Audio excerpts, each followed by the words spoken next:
Long ago, in the ancient city of Venus Maximus, there lived a warrior unlike any other, a man whose strength wasn't just in his muscles, but in his ego.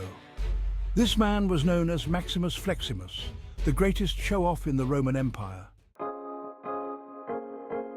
Maximus Fleximus didn't care about winning battles, or even about the glory that came with victory.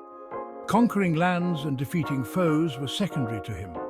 No, his greatest passion was making sure everyone knew just how jacked he was, and he took every opportunity to show it. Instead of swords, he wielded vanity and his enemies. They were often left bewildered. Well, they were all too distracted by his perfectly sculpted body to fight back. His muscles were his true weapons, and his confidence was his shield.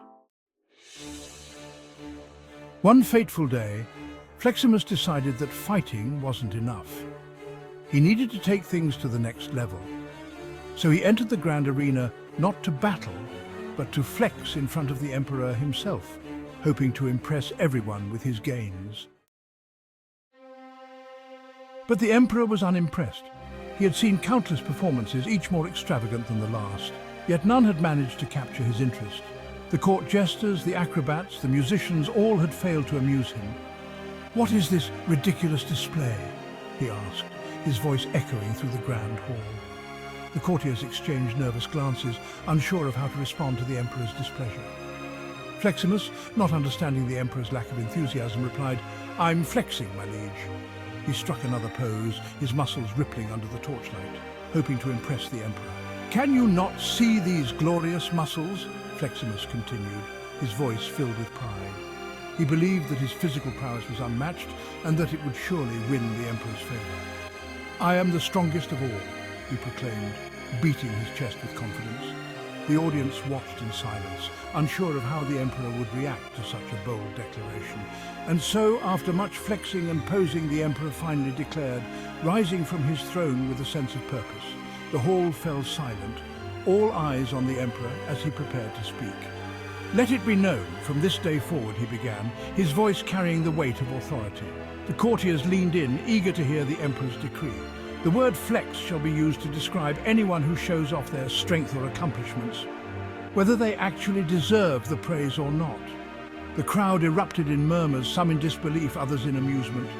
The emperor's declaration would forever change the way people viewed displays of strength and bravado. From that day on, flexing became a term used not just for physical prowess, but for any act of showing off, whether justified or not. And thus the word flex was born. It all started with the Roman soldiers and gladiators who would show off their strength and prowess in the arena. Their displays of power were not just for battle, but also for entertainment and admiration. A term we still use today when someone brags about their muscles. Whether it's in the gym or in front of a mirror, the act of flexing has transcended time. Or, well, just about anything else. From the latest gadgets to luxury items, the concept of flexing has evolved. So next time you see someone flaunting their wealth, muscles, or even their lunch, remember that this behavior has ancient roots. Remember the tale of Maximus Fleximus, the original flexer who made a name for himself by showing off his impressive physique, who turned showing off into a legacy.